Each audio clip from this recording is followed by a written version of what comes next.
Yo, what's going on, guys? J.Yumeko here, and today we're back with some more Katawa Shoujo. So much has happened in this, well, for me, in this day. But last episode, we resolved things with Emmy. She finally let us in on what happened to her in the accident and what happened with her father. We even went to the grave together. And, obviously, they finish it off with a sex scene, of course. The morning light seems to reach further into Emmy's room than it does into mine. This results in me waking up earlier than I would have if I'd gone back to my room last night, as had previously been our routine. I did not realize until this morning, but this is the first time we've actually spent the night together. A small movement from my partner's still slumbering form causes me to look to the side. Her hair is splayed across her face. Emmy continues to sleep peacefully curled up next to me. It's slightly weird seeing her without her trademark twin tails, but it's also a look I could get used to. The small size of the beds here necessitates her curling up, but I'm pretty sure she would have done so anyway. The covers are nearly over her head, and a smile as an errant strand of hair causes her nose to twitch slightly. Unable to help myself, I draw her a little closer, a move which she seems to think is a good idea. Her steady breath raises a trail of goosebumps on my chest, but I don't mind. I'm no longer tired, but I do not feel a need to move from my current position. Emmy's warm body in repose against mine is far too comfortable to move. I gaze up at the ceiling and consider how it is that we got to this point. We've been close for a while, but not this close. It seems like only yesterday that she ran into me in the hallway, and after apologizing decided to take an interest in my well-being. But that grew into something else, which I at least was not expecting. One thing is for certain. Having found Emmy, I will try as hard as I can not to lose her. My morning musing is interrupted by further movements from Emmy. Her eyes flutter open, and she seems briefly confused by my presence in her bed, as well as her current state of dress, which is non-existent. Poggers. Then she smiles happily and sits up, her face looking down at me. Good morning, Hisao. I do like her without the twin tails, though, See, here's the thing, right? I think that it is amazing when the girls who usually have, their hair up, let it down, or have their hair down and, do it up, That is just gap. That is absolute gap. Hi, sleep well? Yeah, I did. Exhausting day yesterday, I think back over yesterday's trip to the graveyard. Yeah, glad to hear you slept well. How'd you sleep? Well enough, although you kept hogging the covers. This earns me a shove and a stuck-out tongue. I chuckle and Emmy giggles a little, and we fall quiet for a while. I soak up the feeling of how right it all seems, waking up with Emmy by me, crammed into a bed made for one person. It's something I could get used to. Hey, Hisao. Thanks for sticking around. No problem. Saved me the walk back anyway, right? This draws another giggle, but then Emmy's expression turns serious again. No, really. I kept trying to push you away because I thought that was the right thing to do, and you stuck around through it all. I haven't made any of this easy for you, but you stuck it out anyway. So really, I meant it. Thank you. She punctuates this by giving me a kiss, pulling back and looking at me with an expression of affection. I reach up and ruffle her hair, smiling all the while. I'm stupidly lucky, I think.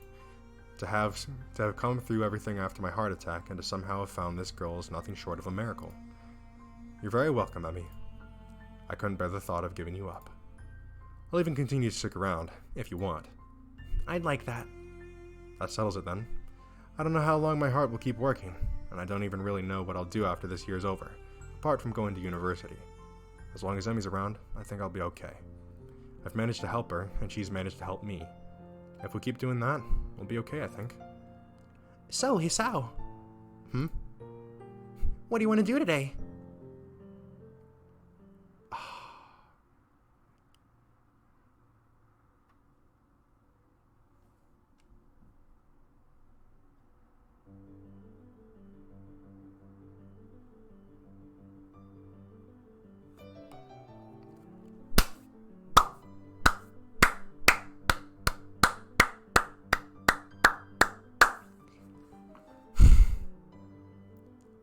Well, boys. Oh, is that the designs for her? Oh, okay. So we're getting to see, the design process of Emmy looks like. So it looks like the twin tails were always an option for her.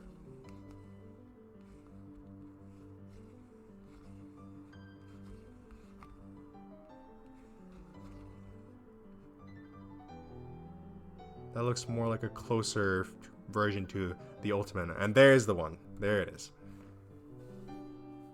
Oh. Well, god damn. God fucking damn. That last line. So, Hisao, what do you want to do today? Alright guys, so I'm back here, and we've finally gotten to a portion that I don't think I've ever seen before. I believe our last interaction with Lily during our Emmy route was... What was it? I forget. I think it was our group, like, tea session. Or maybe it was, like, the... Oh, no, it was getting ready for the festival. That was the last time we saw her. So, yeah. After passing through and rounding the corner, though, I see a solitary figure walking downhill towards the small town below. The color of her hair and tapping of her cane are unmistakable. I quickly walk up to her, which seems to catch her attention without a word needing to be said. Hi, Lily. She takes a moment to place the voice, slightly adjusting her head to face a bit more towards the source of my voice as she does. Hisao? Yep, that's me. She seems to have good memory for voices. The fact that she actually remembers is a pleasant surprise. Good evening. What brings you here? Once again, she gives a small, polite bow, and once again, I reply in kind before realizing that I needn't do so. Just going to town. You? My, what a coincidence. Doing the same thing, eh? Mm-hmm. I usually go shopping on Fridays. She pauses for a moment, suddenly looking a little lost. That said, Hanako usually comes into town with me. Ah, not lost, but worried. The two do seem to keep pretty close tabs on each other. It kind of surprises me that Hanako would just forget Lily like that. I noticed her reading in the library. She probably just got caught up in a book. She lets out a small sigh of relief. Thank you. She has a habit of doing that. Avid reader? Right. She doesn't like being around crowds of people, so reading away from everyone lets her relax a bit. Although she probably doesn't intend it, I can't help but grimace as I recall my first meeting with her. Hardly wanted to bring it up, I remained silent as we quietly continue to walk to town on the quiet road. Tack, tack, tack, tack. With the road barefit of cars and the students of J.Yumeko increasingly far behind us, the quiet rustling of the leaves and the measured tapping of Lily's cane against the sidewalk are all that can be heard. It's kind of nice. Okay, let me turn down this music. It is very loud. Especially compared to the hustle and bustle of where I used to live. Before I know it, I've relaxed so much that a loud yawn escapes before I can control it. Tired? Yeah, I've been running ragged these past few days. That's an understatement, to be sure. Transferring into a different school would be bad enough, but nothing like this. Well, hopefully everything should settle down for you. The festival's got everyone in a spin right now, and you've been plopped right in the middle of things. For a moment I hesitate, but given her apparent tolerance for frankness, I decide to give my full thoughts. I guess. Yameko's kind of different though. I mean, the formality surrounding everything. The isolation around it, not to mention the most obvious difference. It's kind of a whole different mindset. I suppose I'll get used to it though, in time. She gives a matter-of-fact nod, apparently pleased with my answer. It almost feels as if she's included me in the flock of students she's shepherding, along with Class 3-2 and Hanako. Well, not that I mind. It's nice to get the thoughts off my chest in any case. Looking at the bright side, one could see it as a chance for a new beginning. You should cherish the ability to make new friends. That's optimistic. Nonetheless, it's good to have a positive attitude about such things, I suppose. I guess that's a good take on it. Walking on down the road, she seems to become somewhat unsettled. Before I can ask what's on her mind, she seems to collect herself and speaks up about something else. So, where in town were you going? That's actually a pretty good question. I'd come in to buy food, but the layout of the place is still totally foreign to me. I had intended to just wander around and see what I could find, but with sunset already approaching and nightfall not too far away, that doesn't seem very wise. I'm gonna have to ask her for directions, again. I was just gonna get some food, but now that you mention it, I don't really know the way. Well now, this is quite unlucky. I was just about to go to the convenience store myself. Oh, this is quite lucky. Looks like I'll be in your care again, then. Thanks. Together we walk to the store, my pace carefully slowed to remain beside her. Compared to my usual walking pace, hers is quite a bit slower. Not that it's without reason. After what could be more than several minutes, I catch sight of our objective. This town really is pretty small. Without further ado, we make our way inside with a greeting from the counter. Mind if I tag along with you? Usually Hanako would help me, but seeing as she's not here. It takes a moment before I realize what she means. Considering she wouldn't be able to read any of the labels, shopping without any help would be a big pain for her. That said, I can't shake the feeling that she's had this idea since I was coming here. Sure, it'd be my pleasure. I grab 2 well-used red blankets from the small stack besides the entrance, handing one to Lily. She lays it on the ground, putting her school bag in, retracting her cane and sliding it through the basket's handles before picking it back up in her right hand. Wait, if she doesn't use her cane... Before I can complete the thought, she comes beside me and pinches the cuff of my uniform in her slender fingers. Is this alright? Ah, sure. I have no reason not to accept. I can think of worse things than shopping with a pretty girl holding on to me, even if it is out of necessity. We navigate our way through the store, with not one of the occasional passing customers seeming to bat an eyelid. Considering how close J.Yumeko is, I guess seeing students from there must be entirely normal for the local residents. As we reach each aisle, I quickly check with Lily and find out what she needs. I grab it along with what I'm looking for and put our items into their respective baskets. I guess this is the same routine she and Hanako follow every Friday. Right, all that's left is the bread, and that should be my shopping done. Do you need anything else, Lily? No, this should be everything. Off we go then. With a quick side trip to the bakery section, we make our way to the registers. The line, thankfully, is almost non-existent. It's not long before we've both paid for our food and are out the door. As Lily retrieves her cane and extends it to its full length, I waste a minute looking upwards at the night sky while holding both our bags. For a moment, I try to make clouds with my breath, but the summer's heat doesn't seem to cooperate. Eventually, she rights herself, taking a quick stretch before taking her bag and leaving me to my 2. You tired as well? The festival preparations have been complete chaos. She's in it breathing down my neck doesn't exactly help things either. Hey, she's only trying to get everything organized. Better now than later, right? I suppose. I'm going to enjoy relaxing in town tomorrow. That's for certain. I guess the festival preparations must be taking their toll on both of them. We walk out into the quiet street, talking between ourselves as we carry our bags of food and supplies from the store. Wait, what's that? I notice a very distinctive figure making its way towards us, silhouetted by the street lamps. For a second, I think it's another male student from my class, but as he, or should I say she, gets closer, I recognize her quickly.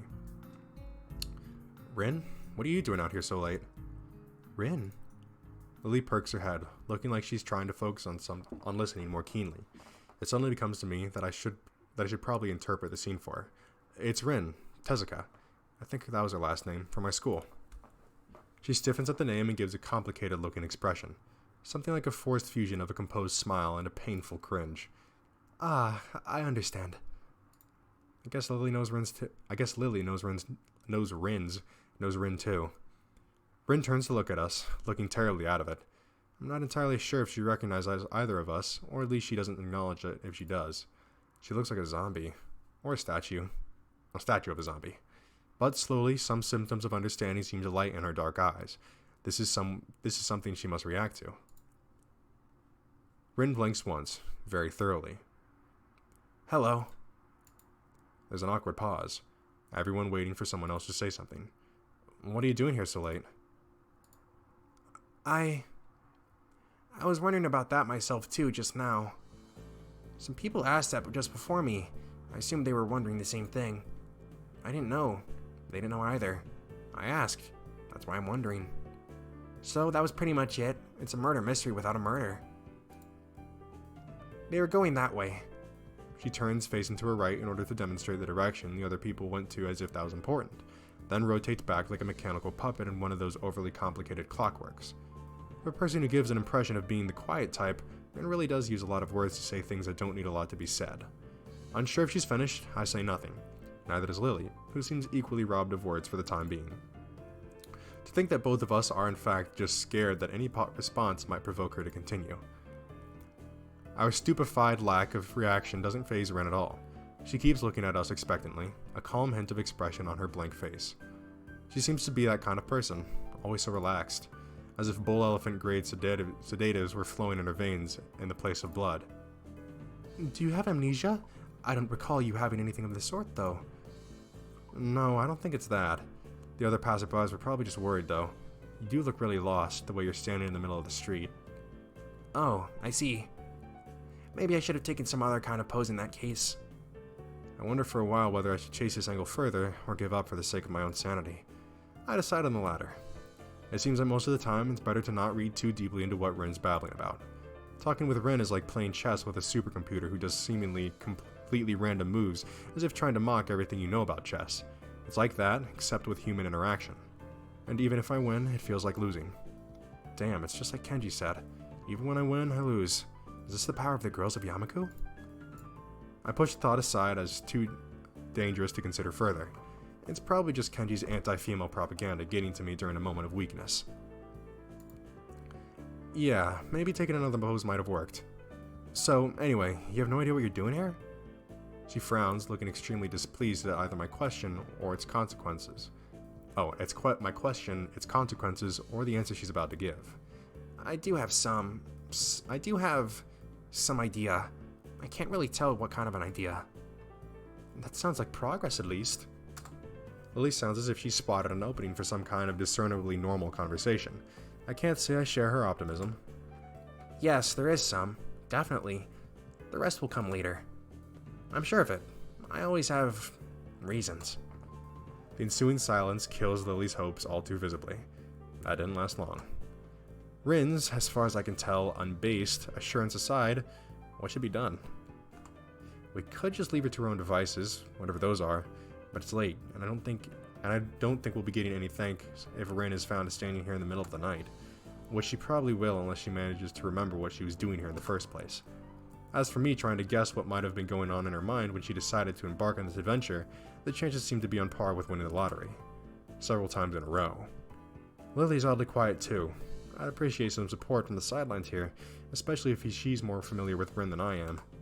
But it can't be helped. It seems her familiarity with Rin is exactly why she's staying subdued. So, I assume you were going somewhere. Not back to the school? Any idea where? Her eyes widen in shock and she jolts back in a somewhat artificial way, making it seem like an act rehearsed for situations like this. Are you a mind reader? Is that your disability? How unique. No, what? Why would you say that? Oh, why would you think that? You knew what I was doing. I was just an educated guess. We walked the same street in the other direction just before to get to the store. If you were going to the school, we would have met you on the way. Oh. She looks a little disappointed. Like Kenji, Ren appears to be quick to jump to completely irrational conclusions. Maybe it's something in the water here. I make a mental note to stock up on soft drinks. You know, that is the second time this week that someone asked if I was a mind reader. Do I really give off that impression? Ren shrugs her shoulders, which is all the answer I get. You know, maybe she should come back with us to the school. Lily interjects just as I'm about to further debunk my alleged mind-reading capabilities. She sounds rather concerned, the paper-thin smile on her face badly disguised that fact. Maybe she came to the same conclusion as I did. For everyone's sake, I decided to let the mind-reading topic drop, as it's entirely inane anyways. Yeah, Lily's right. If you can't remember, there's no point staying here. Ren considers this rather simple deduction for a moment, then nods. Okay. We start towards the school again, having wasted way more time than necessary with this episode. Rin walks along the edge of the sidewalk in her rhythmic way, looking like a mix of sleepwalker and rope dancer, while Lily keeps one hand on my shoulder, tapping at the ground with her cane. Tap, tap, tap, step, step, tap, tap, step, step, step. Apart from that and a few fragmented beginnings of a conversation, it's quiet. A quiet quiet apart from the relaxing one into town at that. So how's the mural going? We're gonna get bad luck. Never talk about works in progress. I'm sure it will be wonderful. Bad luck. Tap, step, tap, step. She doesn't care to talk about it. Lily's politeness feels out of place, for the first time. Step, step, step. The hill Yumeko rests on top of is surprisingly steep, going uphill. We slow the pace, but I feel my pulse rising and breathing getting heavier. Almost there, I can see the gates already. More than that, though, I notice that Lily's hand slightly tightens on my shoulder. Interpreting it as a gesture that she wants to ask something, I speak up. Anything wrong, Lily? I resist the urge to say, aside from our traveling companion, but only just. For a moment, she seems to debate whether she should even bring it up, but goes for it anyway. Is everything alright? Alright, how do you mean? The fact I can't interpret her incredibly vague question puts her off for a second. It's just, you seem unusually tired, I guess. Now that she brings it up, I notice that my breathing is strangely heavy. The uphill walk has really done a job on me. Lily noticed it all too quickly. We're gonna go with... I don't really want to talk about it, so... We're gonna want to go with, sorry, I'm not in a very good condition. It's alright. I just need to catch my breath. My condition isn't the best these days. Oh, is it something that is related to you being transferred here? I mean... She cuts herself off rather abruptly, maybe realizing that she's being a bit intrusive. Oh, shoot. Her instincts are sharp, though, and while I don't like the subject, it's not like I should lie about it. If it's Lily, I don't think I mind. I'm just a little weak for the time being. Hanako said you look fairly healthy, so I naturally thought. Lily doesn't finish her sentence again, letting it trail off with a measure of concern. As she furrows her brow, Lily's uncomfortable expression spurs me to say at least something to ease her feelings. It's surprising that she's this flustered, considering how straightforward her attitude with her own blindness. She must know that not all share her own comfort about such things. No, it's okay. I have a pretty, I guess the way to put it would be messed up heart. Arrhythmia. I had a bad heart attack a while ago because of it, and spent most of the spring in a hospital. Ended in J.Yumeko on doctor's orders. She silently nods her head in acknowledgement. My answer, though, only seems to make Lily furrow her brow even further. She doesn't seem to quite know how to react, given we don't really know each other that well. I can't really fault her for it, given I have the exact same reaction. To my surprise, in a moment's time, her face shows that she comes to some sort of realization. Wait, so the time when Emmy and you collided in the hallway... I grimace slightly. Her ability to connect the dots quite so fast is unexpected. Yeah, I guess I'm a textbook example of why those rules about running in the corridors exist. That was a lot more dry than I intended. Lily visibly shies away from continuing the topic. While I do want to assuage her concern, I really don't want to dwell on this either. Don't worry about it. I try to offer a reassuring smile, but then I realize the futility. Without knowing this, Lily smiles at me reassuringly, but doesn't say anything further. Arriving at the dorms, Rin stops in front of her mural as if lightning struck her. She'd been so quiet for almost all the walk back that I'd all but forgotten she was there. It's Friday, isn't it? Yes, Friday the 8th of June. This is bad. Bad? Why? I think I'm gonna go into a fetal position and throw up, possibly in reverse order. Is something wrong? No, nothing's wrong. It's Friday and nothing's wrong yet. This mural, it's gonna need to be finished by Sunday, so everything's alright. Do you have any drugs or a time machine? This is not good. Not good. So she's behind her schedule. Recalling she's in exasperation at Rin's carefree attitude several days ago, I don't know what to think. She's left herself open for a "I told you so," unless she can pull off whatever she needs to pull off by Sunday morning. Rin keeps staring at her mural as mortified as she can. Leave me. I'm gonna work for a while. I glance at Lily, expecting her to share an incredulous look with me as I roll my eyes, but then I realize she's not one to do that kind of thing. Leave me. We do, of course, not wanting to aggravate her any more than she already is. There's a churning bad feeling in my gut. Rin sure has a knack of making people feel worried about her. She seems like a type of person who should never be left alone. Maybe we should call someone? She sounded like she was going into shock or something. I'm sure she'll be just fine. She's just, how to say... Lily cocks her head a little, trying to find a polite way of calling Rin crazy without calling her crazy. Unique? Yes, a very unique person. I guess you could say that. She giggles at the notion melodiously, nodding in agreement. Sorry about leaving you stranded as you talk to her. I don't really understand her, so I keep my distance. So my guess was right. Lily offers a slight apologetic smile as if she was sorry that her own shortcomings have prevented her from coming closer to Rin. I'm not one to blame her. At all. Lily lets slip a long breath, probably a disguised yawn. I imagine she's as exhausted by all this as I am. I'd better leave now and get these things to Hanako. Thank you for the company, Hisao. She smiles very sweetly at me. It feels different than normal, despite the fact that she seems to be smiling so often. I can't put my finger on what the difference is. It's just different. Relaxed, I'd say, but that's probably just relief of getting rid of Rin. Maybe.